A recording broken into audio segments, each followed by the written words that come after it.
زما عزیزانو قرآن کریم کې وګورئ تاسو چې څه وخت کې فیصله کیږي دا یوه ورځ به د فیصلې 50,000 کاله الله دې امان راکړي فیصله کیږي نو د دې فیصلې په ورځ به د دې ځمکې د پاسه دا هر څه ختمي ډاګه میدان به او د خدای عدالت به لګېدلی او رسول الله صلی الله علیه وسلم به د الله خواته ولاړي او اعلی وکالت به کوي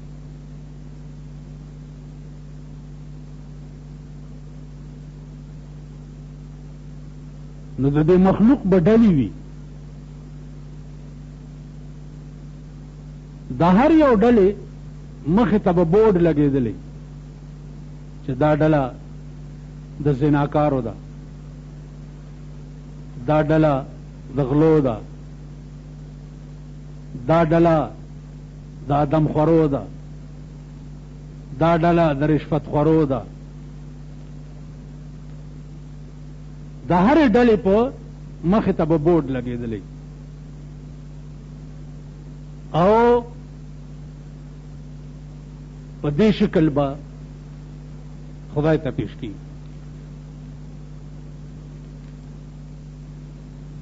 اوس قرآن کریم فرمایي چې دا ډله خدای ته پیش شي او حکم پې وشي چې بوځئ جهنم ته نو الله فرمایي چې وسیق الذین کفروا الی جهنم زمرا ساق یسوق روانولو ته ویل شي روان بکړې شي کافران الی جهنم زمرا جهنم ته زمرا څه شي ډلې ډلې عظیم عظیم جماعتونه به جهنم ته روان شي الله دې امان راکړي حتی اذا جاءوها فتحت ابوابها دلته که خیالو کوي واو نشته وسیق الذین کفروا الى جهنم زمرا حتى اذا جاءوها فتحت ابوابها د دې دا معنا ده چې د جهنم دروازې به تر هغه پورې بندې وي تر هغې پورې چې تر څو پورې دا جهنمیان ور رسېدلي نه او چې ورورسي نو فتحت ابوابها دروازې به ورته لري شي دروازې به لري شي تر هغې به دروازې بند وي وقال لهم خزنتها ألم يأتكم رسل منكم يتلون عليكم آيات ربكم ملائک د جهنم به ورته وایي چې الم یاتکم نو راغلي تاسو ته رسل منکم پیغمبران ستاسو د جنس نه یتلون علیکم آیات ربکم چې لسته وي په تاسو باندې آیاتونه د پروردګار تاسو ته نو راغلي چا درته ویلي نه وو وایي کوم چا نه وایي اوس که تاسو خیال وکړئ یو ټکي ته خیال وکړئ یو سړی به دا وایي چې یا الله زه جماعت ته نه وم تللی زه چېرته دیني مجلس ته نه وم تللی ما ته چا ویلي نه و اوس دا تبلیغی جماعت والا دي دا هغه بانه ورکوي د قوم او د خلکو بانه ورکوي. کته دا وې چې علم یاتکم رسول منکم یتلون علیکم آیات ربکم، تا ته د رسول نائبین یا رسولان نور راغلي چې تاسو ته ویلې ته به نور راغلي، بس تا دروازې ته نو درغلي چې دروازه درته وټکول او راوته او ورته درته ویلې چې جمعه تراشه د خدای دین به بیانې، تا ته نو ویل.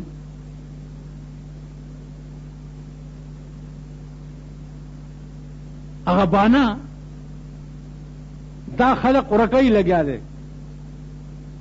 چې سبا دا نه وای چې زما دروازې ته دین نه راغلی.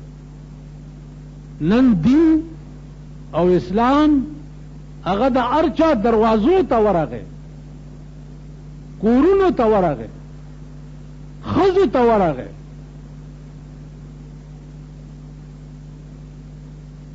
سبا دا دومنی دی توڑیم چرتا انکارونه کی چې زنو ما خبره وای بتا کر خزه نه راغلی، تا ته د خدای دین نو پیش کړي، سبا نه بکې سبا وې. زما عزیزانو تمام اتمام حجت کیږي لګیا، اول د 1,24,000 پیغمبرانو په شکل کې شوی،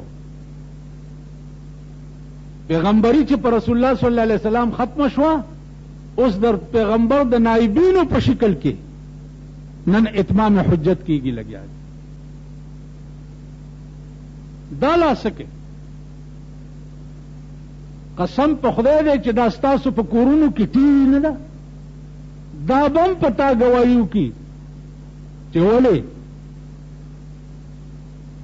درس قرآن با ما تا ته نه بیانولو، دا لرګي با او دا اوس پنې بدر باندې گواہی، دا ریډوګان چې ولې تا په ما کې دا الله اکبر نوم نو اورېدلې، دومره پښتنه خو به دې کړې وې چې دا الله څه ته وایي، دا به هم در باندې ګواښ.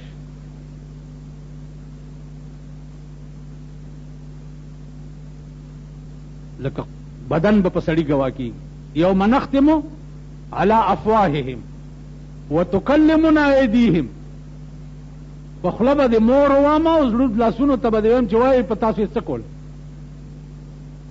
وتشهد ارجلهم، خپو ته به وایي وایي کوم ځای ته به در باندې دی ګرځېدو، کوم خوا بتلي ستا دا خپې به پتا ګواهي. جهنم ته چې څه وخت کې ننوځي الله دې امان راکړي د خپل حبیب په خاطر.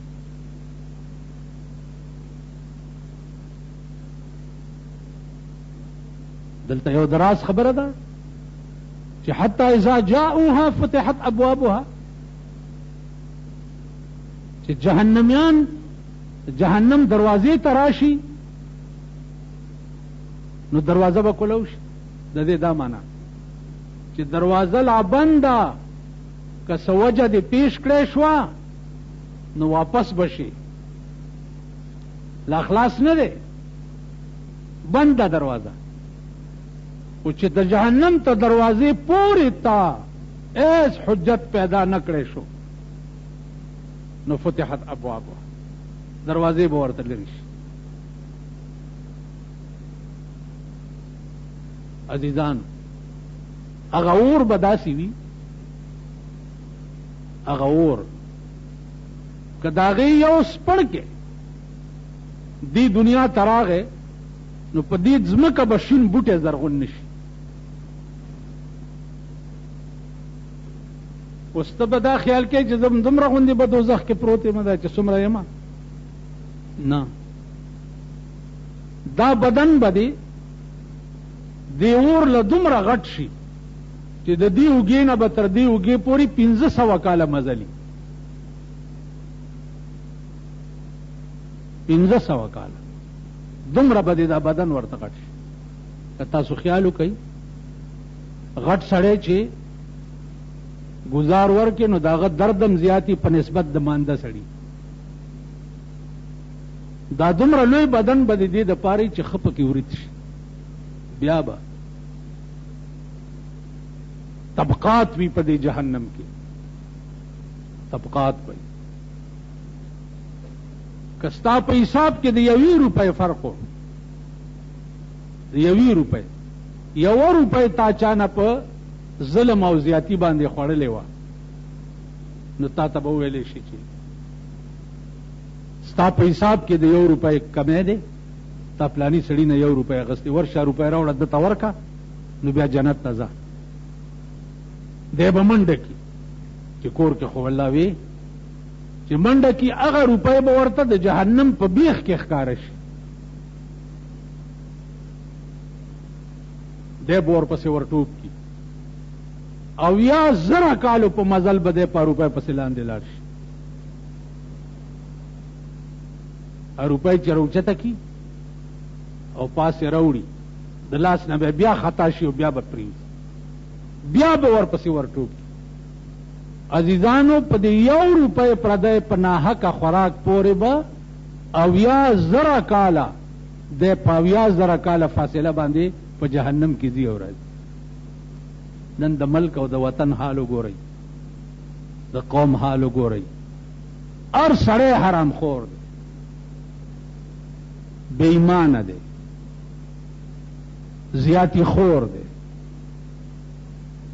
د غلو بسالی او د پلانی بسالی هغه پرېږده، مونږ ته وایه قرآن چې کوم حصې په خپل کور کې چاله ورکړي دي، نن پښتون دنیا هغه حصې نه ورکړي. قرآن لور له چې کومه حصه ورکړې ده پښتانه یې ورکوي، خور له چې کومه حصه ورکړې ده پښتانه یې ورکوي، رور له چې کومه حصه. یاره زاریان شم چې د ورځې مانه یو 200 کسان به راځي او دا تپوسونه کوي.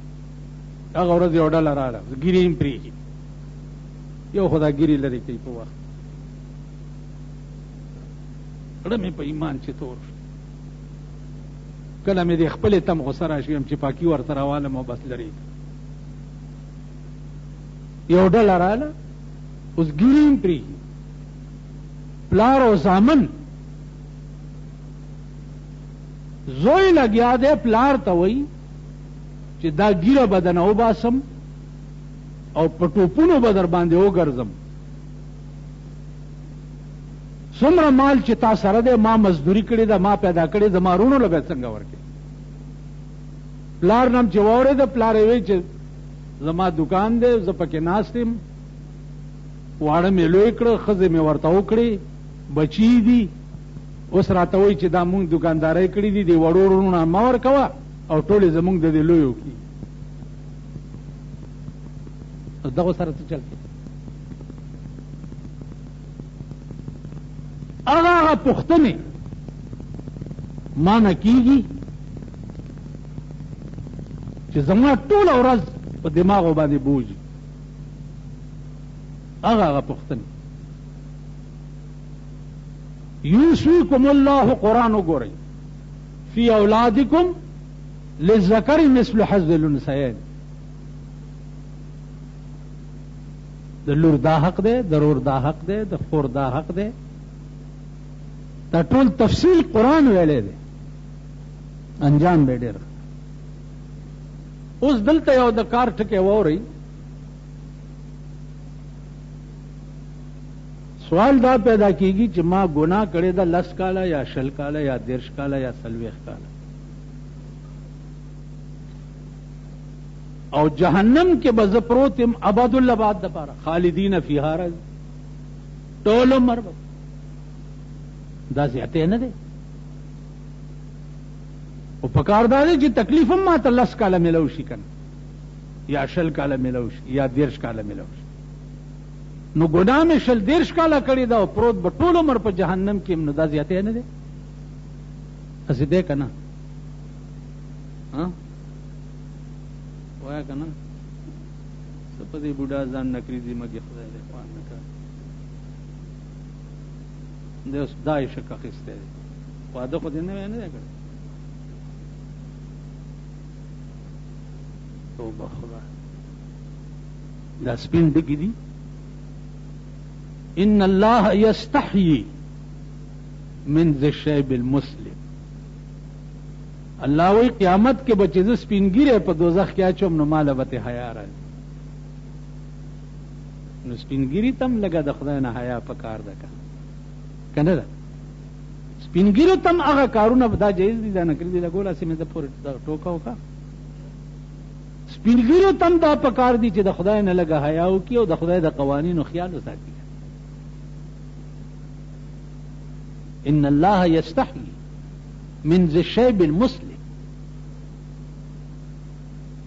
خدای ته ګورئ د خدای غلوی ورځې ته وګورئ قسم په خدای دی چې عمر لبم څوک جړه را ټینګولی نشي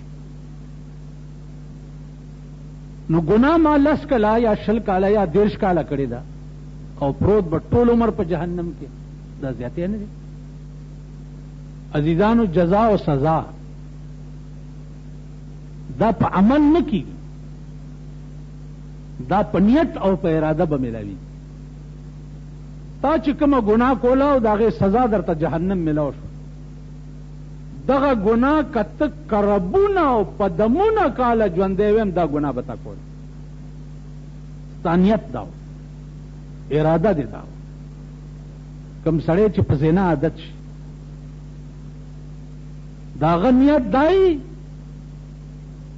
چې پدمونه کاله زما عمرې مو ما ته پردې خزه ملاویږي زب زنا کوم پغلا عادت شي ها پغلا عادت شو توبه دی وستا په زنا عادت شو توبه دی وستا دا به معاف شي دلته نیت پورې او ارادي پورې خبره ده چې ستانیت د ټول عمر ژوندې وي نو مم دا ګناه به کول نو سزا او جزا په نیت باندې ملاويږي سزا او جزا په عمل نه ملایي بیا څومره لوی رعایت خدای پاک کړی دی یو سړی د ګناه اراده وکړي او ګناهونه کوي نو دا اراده د ګناه چې دا په بدای کې نه لیکل کېږي چې سو پورې هغه عمل کړی نه او کده نیکی اراده وکړه او هغه نیکی کړی نه وي نو هم الله ولا ثواب لیکي آخر کې چې فیصله ختم شي نو لهم من جهنم مهاد ومن فوقهم غواش په جهنم به سرم کې خوشي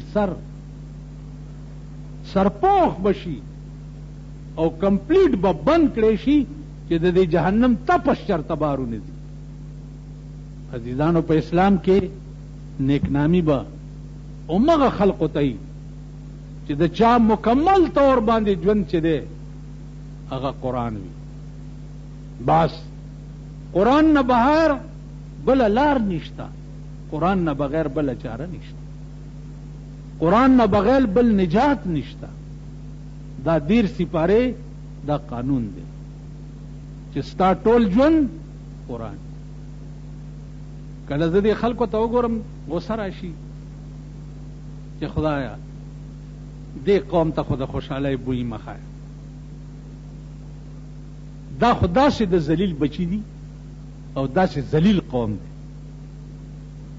چې دې کې د خدای وعده نه پیښی چې واده پکې پیښ شي ټوله شپه به خوب نشي کولی دا د غرمې پیدا به راټول کړي دا لکان دا حرامیان نه دي یو خو چې ده 22 کالو هلک مې لیده او دا سر مې ته پی کولی دا حرامیان به راټول کړي او ټاک ټوک دا پټاخي وي ټوله شپه به اخلاصي په کور کې به خوب نشي بیا چې لا د ښځو جنج راشي بیا چې لا ښځې په لارۍ کې سواري او په جنج کې دې روانې کړي والله که سل ډمې یو طرف ته او دا یوه ښځه بل طرف ډمه خو چېرته یو ساعت کې ګډېږي که په لارۍ کې دوپړی ځان سره ایښي زه دروغ وایم دوپړی ځان سره ایښي، دوپړی ورته غږیږي او ښځې د لارۍ د سوري نه لاس راایستي او ټکوي دغه ورپسې به د بړواګانو لارۍ روانه، ورپسې به د ارامیانو ډټسن روان. دې قوم ته د خدای د خوشحالۍ بوی نه. خوشحالي خو په صحابهو به هم راتلي، په پیغمبرانو به هم راتلي. خوشحالي خو په حضرت علي هم راغلې وه، د هغې نکاح څنګه شوی د بي بي فاطمې؟ په ابوبکر صدیق هم راغلې وه، د هغې د لور نکاح څنګه شوی رسول الله صلی الله علیه وسلم؟ د بی بی عایشې نه به ښه ښځه پیدا کوي، د بی بی فاطمې نه به ښه ناوې پیدا کوي. د هغې د واده جوړه څنګه وه؟ د هغې د واده بنارسۍ څنګه وه؟ د بی بی عایشې د واده جوړه څنګه وه او د واده بنارسۍ څنګه وه؟ او څومره دیګونه پې پخ شوي وو، کورسۍ دي، دیګونه دي، تنبوان دي، دا چې لګوي او پرده غوندې کوي. کنات چا ویلې چې کنات دا یې لګولي دي، صاحب یو ها هو دی. بس څه ویلی شي، وس کې مې هېڅ نشته، خو صرف دا به ووایم چې الله دې دې قوم ته هدایت وي، خدای دې دې ښځو نرو ته هدایت وي. خدایا په ښځو د اخلاقو د بی بی عایشې سوری وکړي، خدایا په سړو د اخلاقو د حضرت علي سوری وکړي. دې کې بیا د علماو اختلاف دی چې آیا دا د کافرو بچی چې دي دا به جهنم کې وي که جنت کې وي. بعضې وایي چې دا به په اعراف کې وي، د جهنم او د جنت په منځ کې یو ځای به دوی دپاره خاص. بعضې وایي جنت کې به. بہرحال بنا بر اختلاف خو جهنم له به نه ځي. نو د جهنمیانو ته به د خپلو بچو صورتونه چې دي هغه هم په جهنم کې ښودلی کېږي. د دې وجه به څه وي؟ د دې وجه به دا وي چې سړی په خپله په هر څومره تکلیف کې وي خو بچی په تکلیف کې نشي کتی. نو دا بچی به ورته دې دپاره صورتن ښودلی کېږي چې دوی په د عذاب کې ډبل ګون شي. الله دې مسل.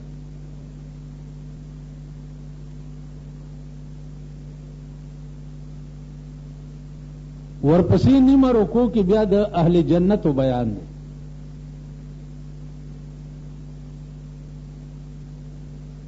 د قیامت په ورځ به دوه ډلې جوړې شي، یو د جهنمیانو او به جهنم ته لاړې شي، او یو ډله به بیا د جنتیانو وي.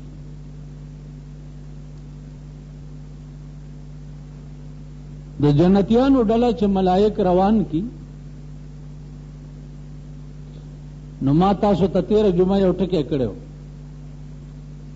چې وسیق الذین کفروا الی جهنم زمرا حتی اذا جاءوها فتحت ابوابها. دلته واو نشته، د جهنم تر دروازې پورې به د جهنم دروازې بند وي.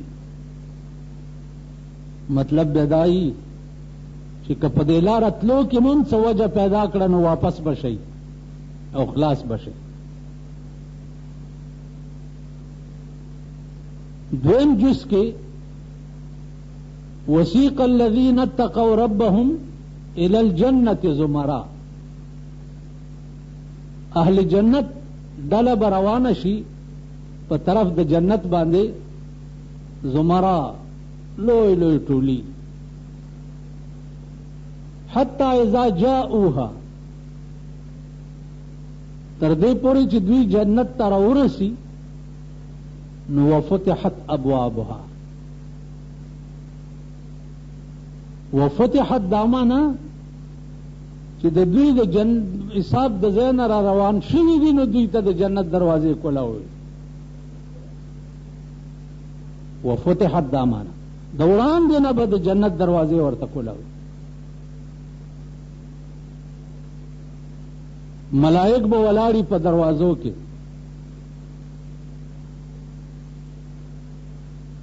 اهل جنت چې څه وخت کې جنت دروازو کې نه نوځي نو ملائک به ورته سلامي کوي.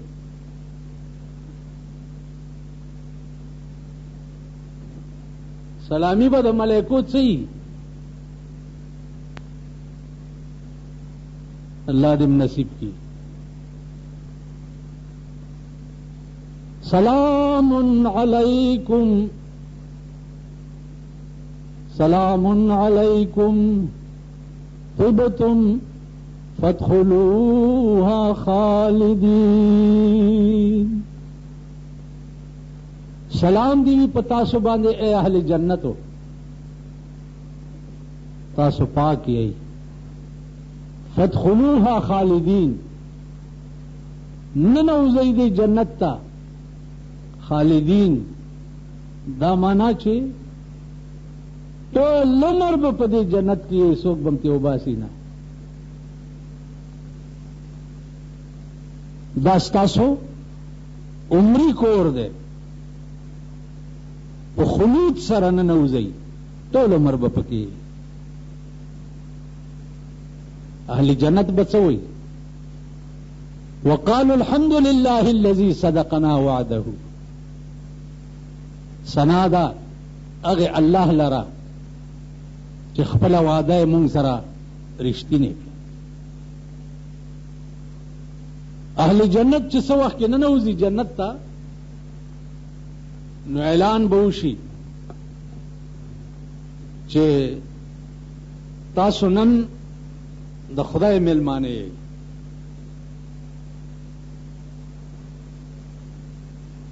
دا الله جنت ته چرانه نه وتی نو نن ډومبه مېلمستیا به تاسو ته الله کوي. نن د خدای مېلمانه یې. حدیث کې راځي چې الله پاک به ورته بندوبست څنګه کړی د روټۍ.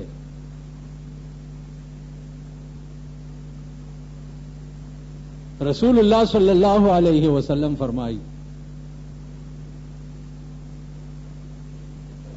چې دا الله دعوت به په جنت کې پړمبنه ورځ خوراک به چې دوی جنت کې کوي نو د میانو کلیجی به مای پیژنې کبان، د کبانو کلیجی به د ړومبنه ورځ دعوت د پروردگار اهل جنت. اوس خدای پوهیږي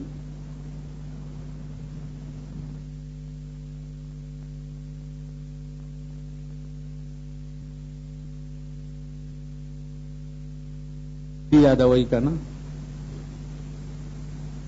د جنت د میانو کلیجی دا به د الله د ړومبنه ورځ دعوت اهل جنت.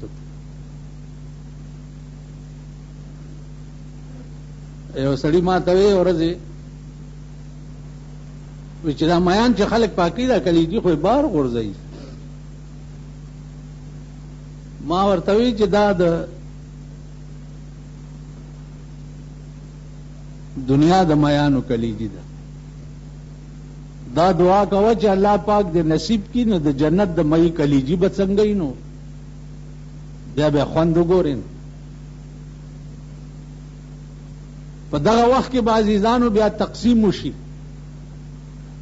اهل جنت ہوتا استاداز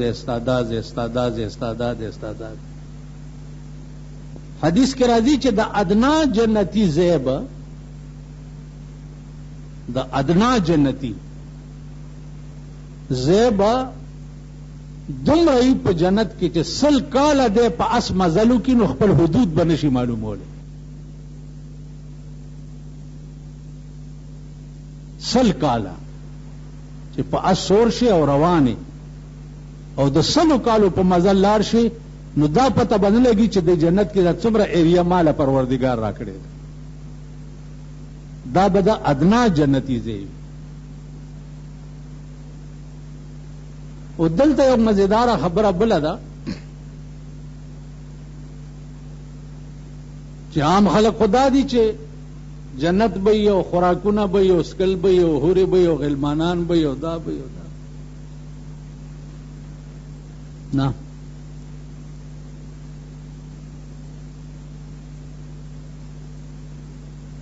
کم خلق چې د رسول الله صلی الله علیه وسلم په عشق کې ټوله موده او ټول عمر تیر کړی وي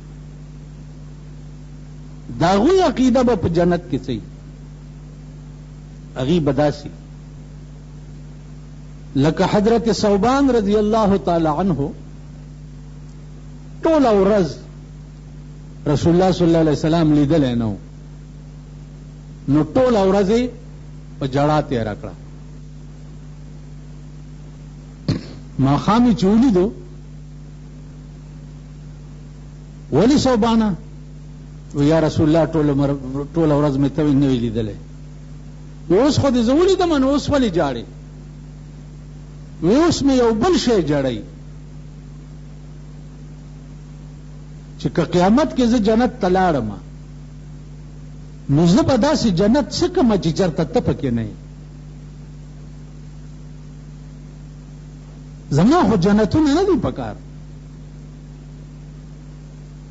زما خو ته پکار چې تا سره نه یم ما ته هغه جنت نه دی پکار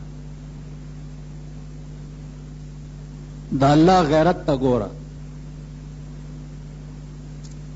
او دا الله مهربانۍ ته ګوره فوراً دا آیات راغی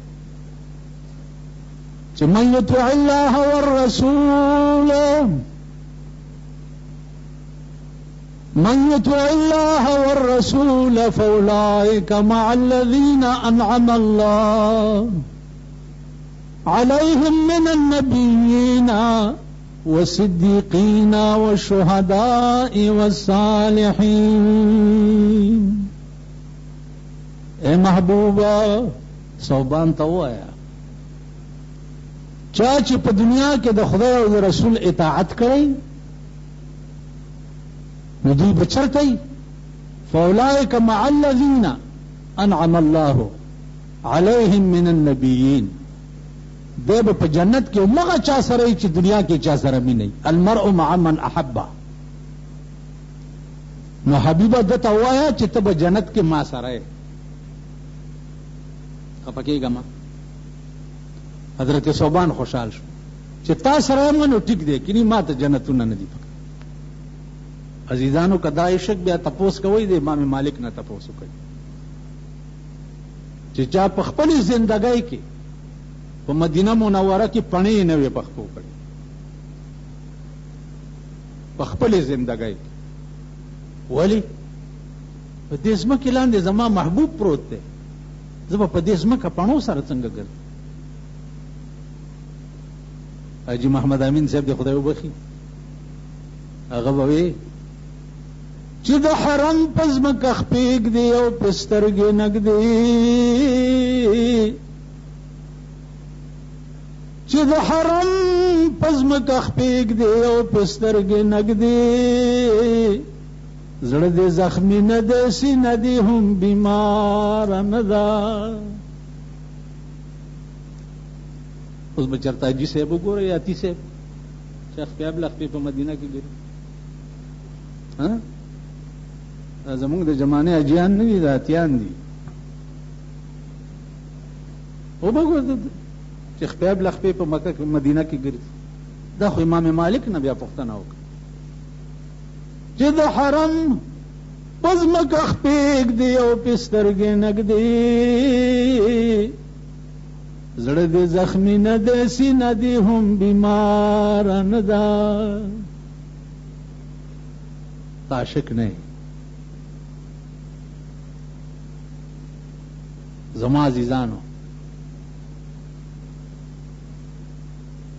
په مدینه کم حج کې ما ډېر اجان لیدلی دي چې هغه ځمکه به ګرمه وه نو موزې ځان له جوړې کړې چې کېړی کې نشي دا کېده نو موزو کې به بیا دغه ته تلو راتلو موزو کې به بیا دغه ته تلو راتلو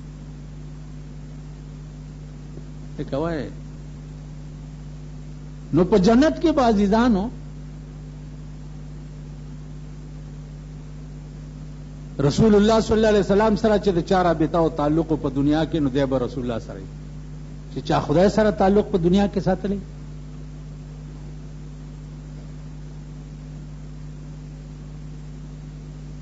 دی به څه چلی. نو د مازیګر ټیم کې به دا جنتیان ګرځي، بازار به لګېدلی. ترمذی کې یو باب راځي، باب السوق فی الجنه.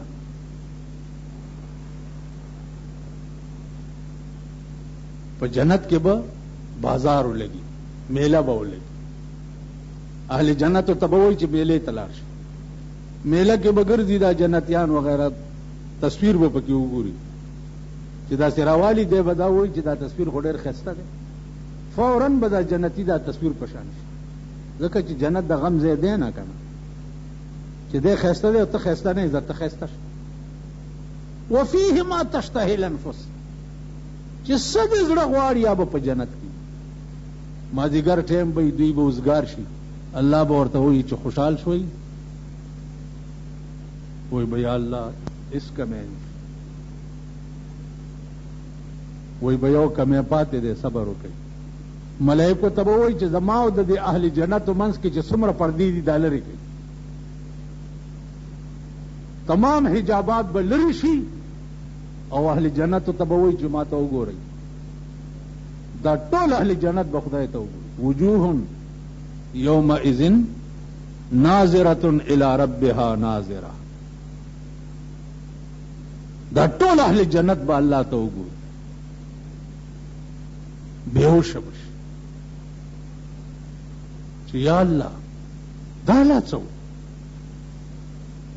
زئی جنت کې مزه کوي. یا الله جنتونه هم نه دي پکار، خدام خوان چې یو ځل بیا وي، دا مزه یو ځل بیا. په دغه ورځ به تقسیم وشي اهل جنتو ته چې فلانی جنتی ته په کال کې یو ځل د خدای دیدار، فلانی ته په شپږ میاشتې کې یو ځل، فلانی ته په میاشت کې یو ځل، فلانی ته په هفته کې یو ځل، فلانی جنتی ته د ورځې څو ځله، د ورځې څو ځله. یا الله مونږ هم پکې راوړ. د ورځې څو ځله دا تقسیم به موشي. اوس جنت عزیزانو، جنت ته جنت وی ولی عزیزانو، جنت چې دی هغه د ټول عمر د اوسېدو ځای دی. دنیا ته خو ته یو میلمه راغلی څه لږ غوندې وخت دپاره، دایمي ژوند چې دی هغه ستا په دو ځایونو کې دی، یو په قبر کې دی او یو د قبر نه پس بیا په جنت کې دی. بس نظام به ختم شي د دنیا. اوس یو مسلمان دی داسې وي چې هغه دومره هم نه پوهېږي چې زه به چېرته ټول عمر تېروم، دا هغه ځای نامه څه ده او د هغې معنا څه ده. تاسو د خپل ځان سره سوچ وکړئ.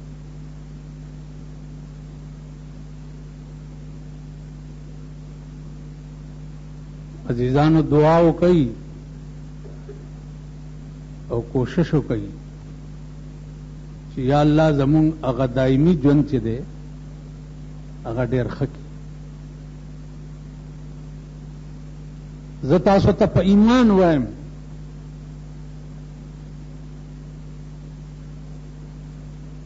چې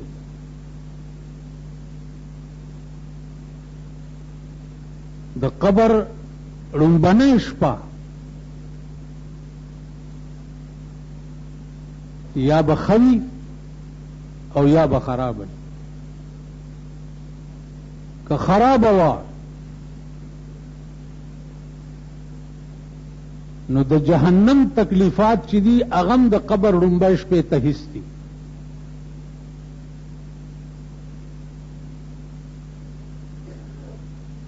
او د قبر رنبه شپه چې ده هغه په مونږ ټولو راتلو والا ده، که نن ده او که سبا ده.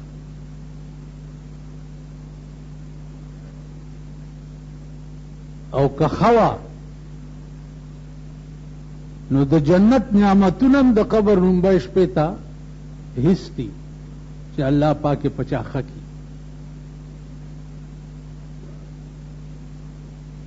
نو نور سوچونه پرېږدئ. د دنیا د رزق د پاره وګورئ تاسو کم منافقت ته چې مونږ نه کوو، کومه بېایماني ده چې هغه مونږ نه کوو، کوم تکلیف دی چې هغه مونږ نه برداشت کوو.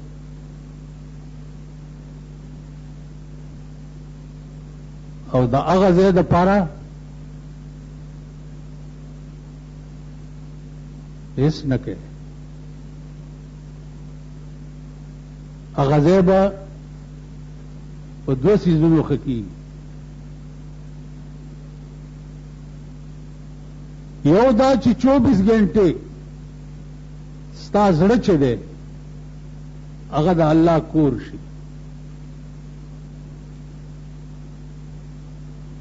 او د رسول الله صلی الله علیه وسلم سره مینا او تعلق چې دی هغه ستا ایمان وګرځي.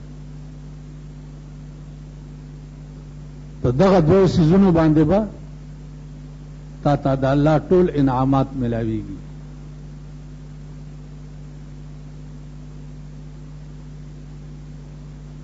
بله دا چې څومره بد در سره چا وکړه او تا ویلې چې خیر دی،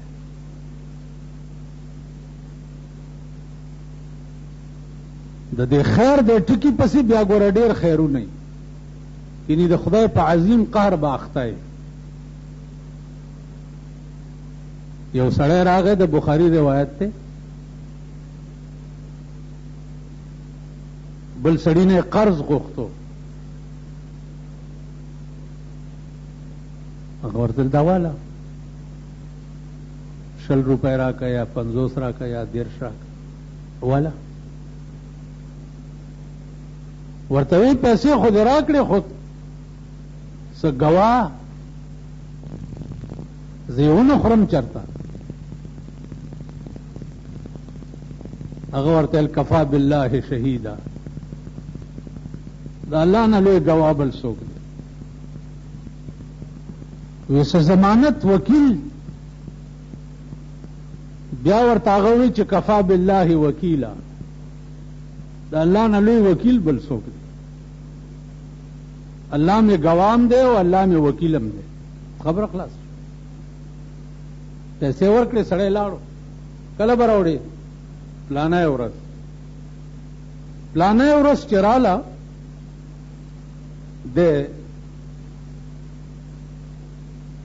د دریاب غاړې ته راووتو چې اوس به په کښتۍ کې زما قرضدار راشي. قرضدار د دریاب غاړې ته راووتو، کښتۍ نشته. یا الله ما خو وعده کړې ده او ته ګواه کړې او وکیل کړې، اوس کښتۍ نشته. یو لرګی د ونې نه راغوڅ کو او د لرګي هغه منځ یې سوری کو او پیسې پکې واچولې او سر یې وله بند کو او دریاب ته یې لرګی لړه کو. وی یا الله چې ته راته چا ګواه کړی او وکیل کړی وي، خدای هم ته به دا پیسې مو هغه سړي ته رسوې. لرګی دریاب روان کړو، دی ته کور ته لاړو. هغه سړی د دریاب غاړې ته راوتی چې اوس به قرضدار راشي، چې ګوري دریاب کې یو لرګی را روان دی او قرضدار یې نشته. خیال یې وکړو چې دا لرګی راونیسه، کور ته به یو څه به پې وشي. چې لرګی دریاب نه رانیولی دی او کور ته یې وړی دی چې مات کړی دی، تېنه پیسې پرېوتي. او پکې یو چټ پروتو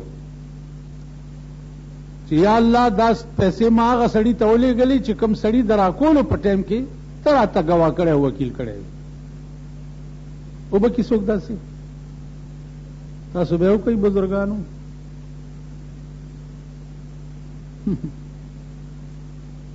داسې مسلمان به پیدا کی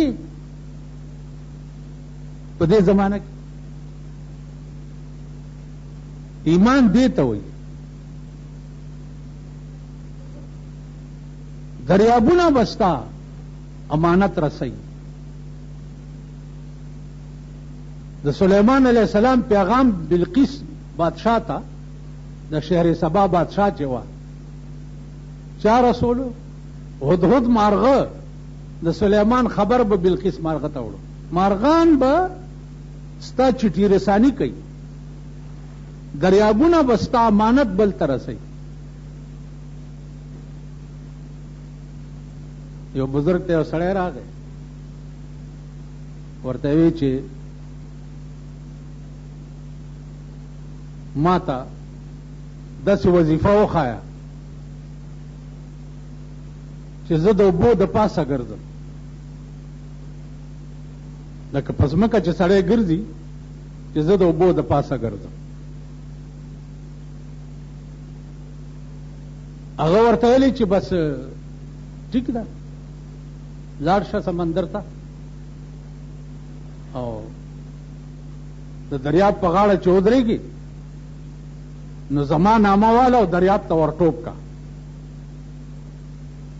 ویل ډېره ښه دی لاړو د دریاب غاړې ته دریاب په غاړه ودرېدو چې ورټوپ یې کو څه وخت کې دریاب ته د بزرګ نامه تېره شوه چې دریاب ونیو دی یا الله یا الله یا الله یا الله چغې کړې خو چې یو څو ځله د خولې نه یا الله ووته دریاب ځمکه شو دی پې روان ښه پې وګرځېدو واپس راغی بزرګ ورته ویل څنګه چلو شو ویل جی ما نه خو دریاب کې ستا نامه ایره شوه چې ګرداب ونیومه نو الله الله مې د خولې نه ووت وی دغه وخت کې ستا زړه کې دا و چې ما به څوک بچ کی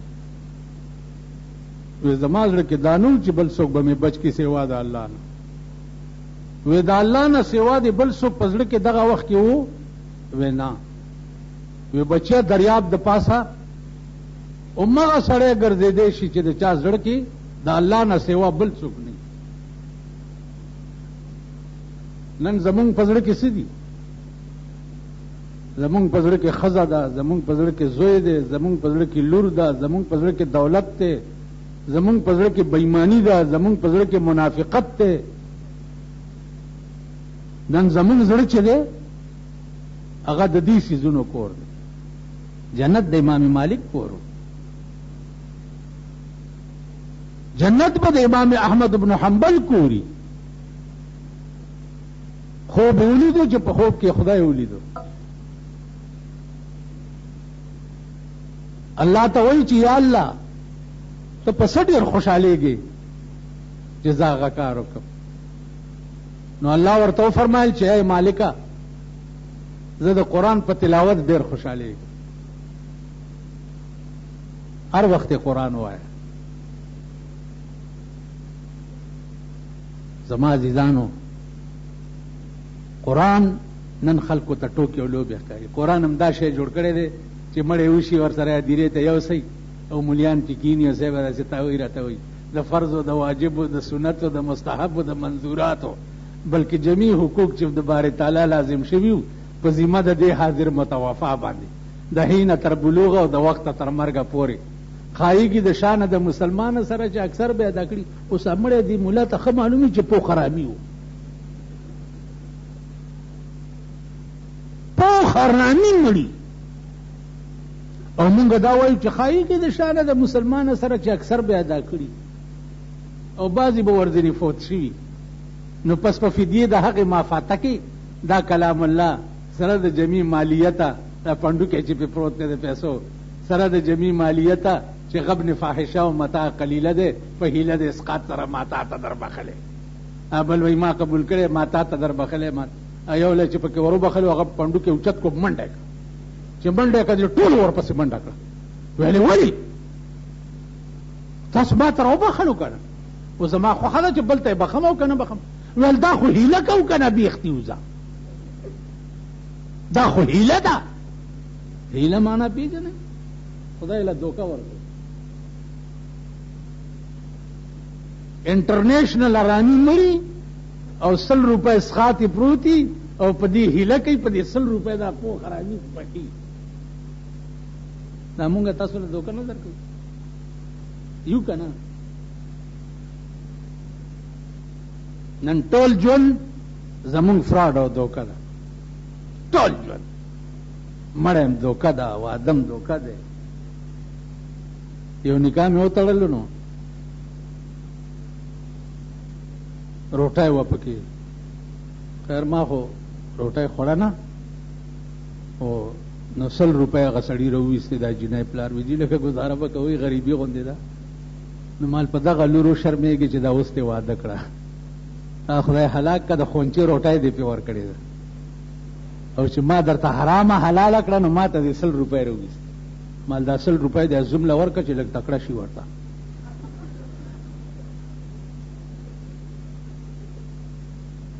دا زمون ژوند دی او دا زمون حال دی نو په دې زندګو به عزیزانو جنت نه ملایي یو سړی دی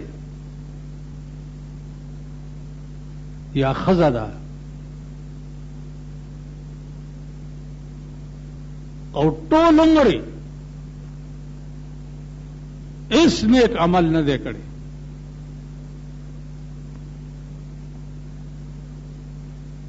او یو سپی تګیو نو هغه سپی له اوبه راواغستې او پیویس کړي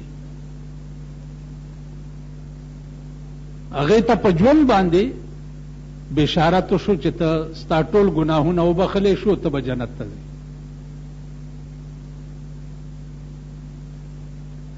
اوس په ظاهر دا څه خبره ده په سپي باندې وبس کړي لیکن د خدای د مرضا اس پته نه لګي داسې شی دی لکه یو بزرګ وایي چې عاشقان ډېر پراته رمضان دي په درد صنم عاشقان ډېر پراته رمضان دي په درد صنم خدای په خبر دی چې د یار مینه بچا سره وي د معشوقې په در کې خو زرګونه او لکونه عاشقان پراته دي لیکن دا پته نه لګي چې د معشوقې منظور نظر څوک دا پړو لیکي غوې رکیږي ما عاشقان ډېر پراته رمضان دي په درد صنم عاشقان ډېر پراته رمضان دي په درد صنم خدای په خبر دی چې د یار مینا بچا سره وي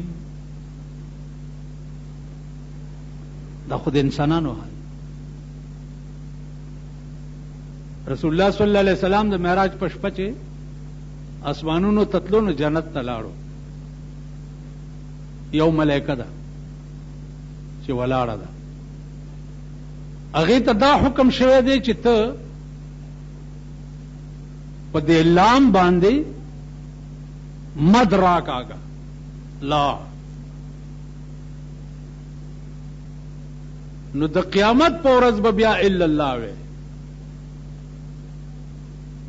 نو هغه ولاړه ده او په دې لام مد راخ کړی دی لا پیغمبر ته تپوس کوي چې څه پته لګي وی والله کې اس پته لګي او حکم شوی دی چې په دې لام مد راکاږه اس پته لګي ملائکی و عزیزانو که تاسو د الله د زور نه خبر شئ او د زور او د جبر خوند به الګ درته پته لګي چې سترګې دې پټې شي. په ژوند خو تا ته اختیار درکړی دی چې که داسې منډې وې او که داسې منډې وې او که دا کې او دا کې او دا کې دا ستا اختیار دی. لیکن چې سترګې دې پټې شي نو بیا به د زور پته درته ولګي چې الله دې امان راکړي.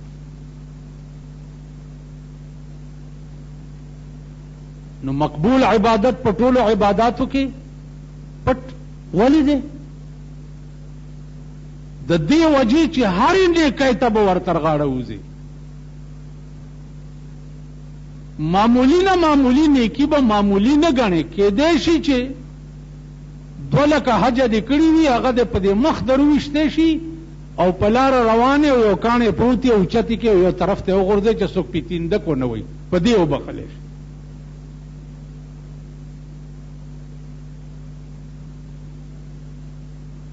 نو د غرور شی په تمام عباداتو کې هیڅ شی نشته. په دې به ډېر خیال کوو. زما عزیزان، پیغمبري عملی شکل کې دا شی بیا دنیا ته پیش شوی دی. عملی شکل یو دا چې ته معزز څه معنا؟ خو دولت ورسره، پیسې او دولت ورسره، هغه ته معززین وي. او چې پیسې او دولت ورته نه وي نو هغه سره نیچ پیچ ورته وي. نیچ پیچ نه، خوار خوشي خلک دي. دا مالدار خلک داسې وایي که نه وایي؟ ټول وایي خدای هم خوار نه که خدای خبر په خبرو هم پوهېږي که نه پوهېږي. زه په دې بیمار ځان درته دا ځان ستړی کوم، والله که مې پته لګي چې پوهېږئ مو که نه. پوه شوې؟ پیسې ورسره دولت ورسره او معزز دی، اگر که خر د زمانې وي.